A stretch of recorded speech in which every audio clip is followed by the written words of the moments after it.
मुख्यमंत्री नायब सिंह सैनी प्रेस वार्ता कर रहे हैं। आइए आपको सुनाते हैं क्या कुछ कह रहे हैं। और इसके बाद ऐसे हमारे हरियाणा प्रदेश के अंदर ये 20,000 लाभार्थी हैं जिनको कल प्लॉट और पोजीशन दी जाएगी, क्योंकि ये कांग्रेस सरकार ने इसको शुरू तो किया, परंतु उनके हालात के ऊपर छोड़ दिया। वो घूमते रहे, ना उनके पास कोई कागज था, ना उनके पास कोई रजिस्ट्री थी।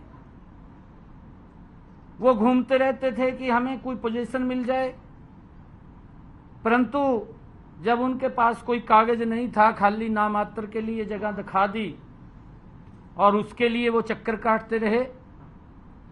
ऐसे सब उन गरीब लोगों को, जो बीपीएल परिवार के लोग हैं, उन सब को ये 20,000 इस प्रकार की संख्या थी, लोग थे, उनको ये पोजीशन देने का काम किया जाएगा। और कांग्रेस जो ये महात्मा गांधी बस्ती योजना, ग्रामीण बस्ती योजना का ये ढंढोरा पीटते रहे और ये उनके हालात के ऊपर कांग्रेस ने गांधी जी के नाम के ऊपर इस योजना को शुरू किया, परंतु उसको अमली जामा नहीं बनाया, खाली नाम दे दिया, उनके हालात के ऊपर छोड़ दिया। हमने ये निर्णय किया है इस समस्या के समाधान के लिए मुख्यमंत्री ग्रामीण आवास योजना के अंतर्गत सभी लाभार्थी, जितने ये लाभार्थी थे, उन सबको प्लॉट का कब्जा भी दिया जाएगा, उनको रजिस्ट्री भी बना करके दी जाएगी। और उसके बावजूद ऐसे अगर जो और लाभार्थी हैं जो शेष बचेंगे, उनकी संख्या ये लगभग 20,000 है और 7,775 ऐसे जो लाभार्थी हैं जिनको कल ही ये पोजीशन भी देंगे, कब्जा भी देंगे और उनकी रजिस्ट्री भी कराएंगे। 20,000 लोगों के जो हमने चिन्हित किया है, जहां उनको प्लॉट नहीं मिल रहा है या जमीन उपलब्ध नहीं है, शीघ्र ही, जल्दी ही अगले चरण के अंदर हम उसकी सारी की सारी तैयारी कर रहे हैं। लगभग वो फाइनल टच के अंदर है। उनके खाते में भी 1-1 लाख रुपया वो प्लॉट खरीदने के लिए, वो प्लॉट खरीद सकें, वो पहुंचाने का काम भी जल्दी ही हम करेंगे। ऐसे ये लगभग जो संख्या है कि हमारी सरकार की सोच है और ये सोच डॉक्टर भीमराव अंबेडकर जी, ये सोच महात्मा ज्योतिबा फूले जी की, उनके सपनों को साकार करते हुए देश के यशस्वी प्रधानमंत्री आदरणीय नरेंद्र मोदी जी और हमारी डबल इंजन की सरकार, उनके जीवन को सरल और सुगम करने के लिए लगातार उसमें सुधारीकरण करते हुए उन तक लाभ पहुंचाने का काम ये हमारी सरकार कर रही है। और ऐसे अगर और भी कुछ लोग बचेंगे, उसके लिए भी हमने ये कहा है कि एक पोर्टल के माध्यम से वो रजिस्ट्रेशन करेंगे कि जो ऐसे लाभार्थी बचेंगे उनको भी वेरीफाई करके जो पात्र व्यक्ति है उस तक लाभ पहुंचाना हमारी सरकार का कमिटमेंट है और उसको लेकर के हम उन तक ये लाभ पहुंचाने का काम करेंगे। आदरणीय प्रधानमंत्री जी ने पिछले 10 वर्षों में प्रधानमंत्री आवास योजना के तहत हमारे प्रदेश के अंदर लगभग 14,939 मकान बना करके देने का कार्य किया है। प्रदेश के अंदर लगभग 15,356 निर्माणाधीन हैं जिनके ऊपर काम चल रहा है। जल्दी ही उनकी भी चाबियां उनको सौंपने का काम ये हमारी सरकार, डबल इंजन की सरकार, मजबूती से कर रही है। और लगभग हरियाणा के अंदर प्रधानमंत्री आवास योजना के तहत हमने पिछले 10 वर्षों में 552 करोड़ रुपया इस योजना के तहत हमने खर्च किया है। और ऐसे जो नए मकानों के अलावा भी पुराने मकान हैं, डॉक्टर भीमराव अंबेडकर नवीनीकरण योजना, उसके माध्यम से 2138 पुराने मकानों के विस्तार, उनके नवीनीकरण के लिए भी हमने 60 हजार रुपया उन तक पहुंचाने का ये काम किया है। और इस योजना के तहत प्रति जो बेनिफिशियरी है, लाभार्थी है, उस तक 3 किस्तों में 1,38,000 रुपया पहुंचाने का काम ये हमारी सरकार वो कर रही है। प्रधानमंत्री आवास योजना ग्रामीण के तहत 29,440 मकानों के निर्माण की स्वीकृति दी है। इसमें 26,318 मकान बनवाए गए हैं। इनके ऊपर 376 करोड़ रुपया की मदद वो की गई है।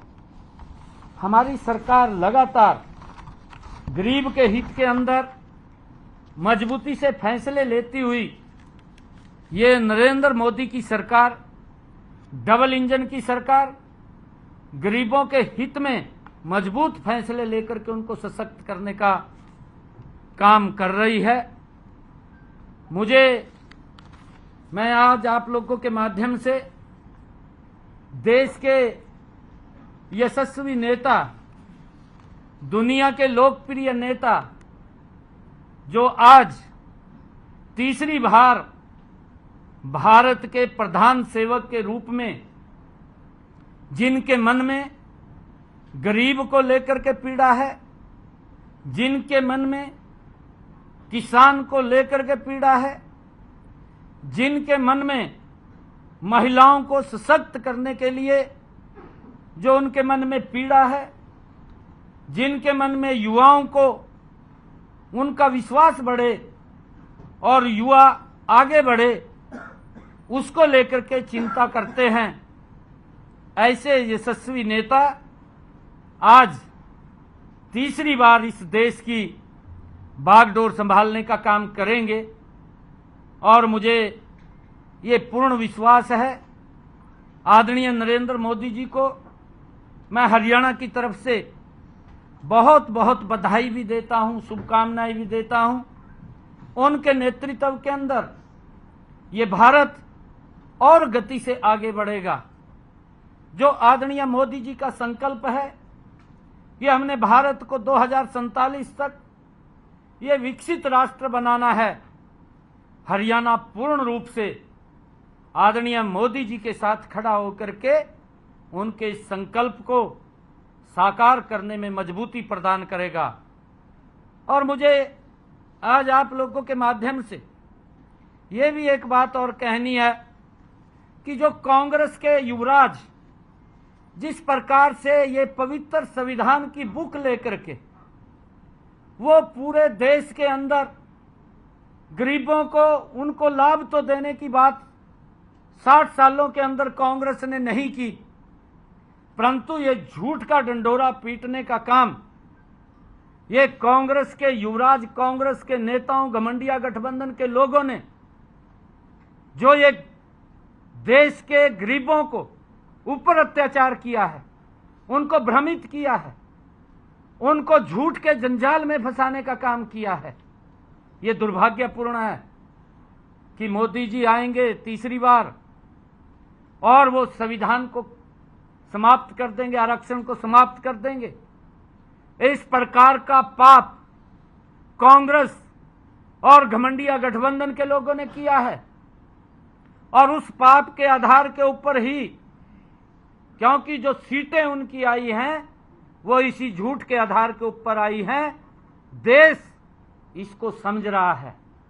आज देश पूर्ण रूप से समझ चुका है कि ये जो बुक, ये जो पवित्र संविधान, जिसका सम्मान कभी भी कांग्रेस ने नहीं किया है, मैं आज आपके बीच में कहना चाहूंगा, सबसे पहले जो डॉक्टर भीमराव अंबेडकर जी ने विरोध किया था लोकसभा के अंदर, उन्होंने ये बात खड़े होकर के कही थी कि जो धारा 370 है, जो जवाहरलाल नेहरू जी ने उसको शामिल किया था, धारा 370 बनाई थी, डॉक्टर भीमराव अंबेडकर जी ने उसका विरोध किया था कि ये धारा 370 इस पवित्र संविधान में शामिल नहीं होनी चाहिए। संविधान की मूल भावना के साथ खिलवाड़ करने का काम सबसे पहले अगर किसी ने किया वो कांग्रेस पार्टी ने किया। मुझे बड़ा दुख होता है, लगातार बाबा साहब के इस पवित्र संविधान को कांग्रेस और घमंडिया गठबंधन के लोगों ने मंचों के ऊपर अपमानित करने का काम किया है। उनको देश से माफी मांगनी चाहिए। और मैं ये भी बताना चाहता हूं कि जब दूसरी बार इस पवित्र संविधान से डॉक्टर भीमराव अंबेडकर जी की मूल भावना से कांग्रेस ने इससे खिलवाड़ करने का काम तब किया जब 1975 में इमरजेंसी लगी। इंदिरा गांधी ने उस समय के अंदर संविधान जो हमारी धारा 39 है, धारा 39 के अंदर ये प्रावधान ये कांग्रेस पार्टी ने किया और ये किया कि अगर प्रधानमंत्री छल से, कपट से, बेईमानी से या किसी और अन्य संसाधनों से, चाहे वो पैसे के बल के ऊपर हो, चाहे वो भ्रष्टाचार के बल के ऊपर हो, चाहे देश के लोगों का शोषण करके वो जीत जाए, तो उसको मान्यता देनी पड़ेगी। ये धारा 39 के अंदर, इस संविधान के अंदर ये कांग्रेस ने ही पाप किया था। इस संविधान की पवित्र मूल भावना के साथ खिलवाड़ करने का काम ये कांग्रेस पार्टी ने ही किया था। आज देश समझ रहा है। और साहबानों, रात के 2 बजे कोर्ट के दरवाजे खोलना एक विशेष व्यक्ति के लिए, उसको लाभ देने के लिए, उसको बचाने के लिए, जिसने एक जघन्य अपराध किया हो, उसके लिए रात के 2 बजे कोर्ट खुल जाता है। तब इस डॉक्टर भीमराव अंबेडकर जी की भावनाओं को आहत करने का काम, इस पवित्र संविधान को उन्होंने अपमानित करने का काम ये कांग्रेस और घमंडिया गठबंधन के लोगों ने किया है। मोदी जी ने तो पिछले 10 वर्षों में इस देश को इस पवित्र संविधान के डॉक्टर भीमराव अंबेडकर जी की भावनाओं के अनुरूप चलाने का काम किया है। इन्होंने कभी डॉक्टर भीमराव अंबेडकर जी को सम्मान नहीं दिया। मोदी जी ने तो इन 10 वर्षों में डॉक्टर भीमराव अंबेडकर जी के जो पंच स्थान थे, उनको पंच तीर्थ के रूप में विकसित करके डॉक्टर भीमराव अंबेडकर जी को सम्मान देने का भी काम किया है। ये कांग्रेस के लोग ये झूठ के आधार के ऊपर ये जीत करके आज कुछ सीटें आए हैं, परंतु देश इनको कभी माफ नहीं करने वाला है। और कल जैसा मैंने बताया है कि कल उस वर्ग के लिए, जिस वर्ग के अधिकारों की सुरक्षा करने का काम डॉक्टर भीमराव अंबेडकर जी ने किया है, महात्मा ज्योतिबा फुले ने किया है, उनकी भावनाओं को आगे बढ़ाते हुए ऐसे जो हमारे कांग्रेस के समय के अंदर उनको खाली कागज भी नहीं दिया, उनको बोल दिया कि ये 100 गज का प्लाट वो घूम रहे थे, उनको सम्मान देने का काम भी कल हम करेंगे, हमारी सरकार करेगी। मैंने इतनी बात आपके बीच में कहनी थी। बहुत बहुत धन्यवाद।